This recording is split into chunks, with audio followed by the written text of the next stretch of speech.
Well, the lineups for the next two Democratic primary debates in Detroit are set. The matchup to watch on night one will be between Senator Bernie Sanders and Senator Elizabeth Warren. Both are battling for support from the progressive wing of the party. This will actually be the first time that we see them together on the debate stage. Night two will feature a rematch between former Vice President Joe Biden and Senator Kamala Harris. They'll be flanked by several candidates seeking to have a standout moment as a way to boost their campaigns. Beto O'Rourke, who will be appearing on night one, has struggled in the polls with fundraising. Earlier, I spoke with national politics reporter for The Washington Post and CBSN political contributor Sean Sullivan. I asked him if this debate will be Beto's last chance at regaining momentum.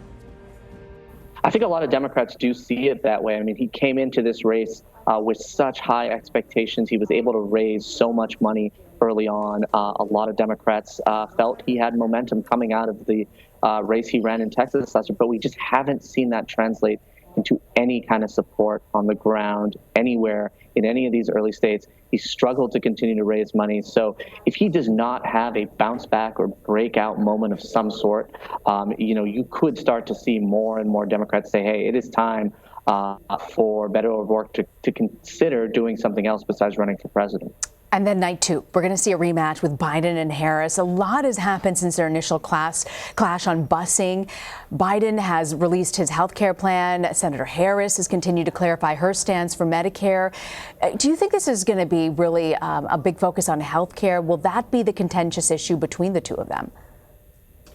It could very well be. And what we've seen over the past week or so from Vice President Biden is a signal that he wants to have a debate about healthcare. He rolled out a plan earlier this week that would expand Obamacare. He is a very, very vocal critic of Medicare for All, which is something that Senator Harris is supporting. So this is a debate that Biden and his campaign want to have with these other candidates. They view his support for expanding Obamacare not only as a policy pitch, but a sign of support for President Obama, because he's running as somebody who's linking himself very, very closely with Barack Obama. So to the extent that we'll see disagreements between these candidates, healthcare is certainly an issue to watch, where we could see some pretty significant differences and clashes emerge between Harris and Biden in the second debate. What does Harris need to do to clarify on the issue of Medicare? Because we know Sanders has criticized her for refusing to admit it'll mean higher taxes for everyone. Is that going to be a big sticking point? You see Bernie maybe bringing that up? Well, it could be. And I think the biggest question that she's going to have to answer is how she intends specifically to pay for Medicare for all. Because when you look at the contrast between her and Senator Sanders, Senator Sanders has said, yeah, my plan will in fact mean higher taxes on middle-class Americans. Now, he's also said, look, the amount of money you'll save in premiums is going to offset that. But Harris has said specifically, I am not going to raise taxes in the middle class. And that raises questions of exactly how she's going to pay for a program, which by all estimates would be very, very, very expensive. Sean, I want to ask about some of your reporting on the labor issues within the Bernie Sanders campaign. We know Sanders has been pushing for a $15 minimum wage. We also learned that some of his own union workers are at odds with the campaign for how they're being compensated. What can you tell us about that? Well, there's a standoff right now in the campaign between unionized workers and campaign officials.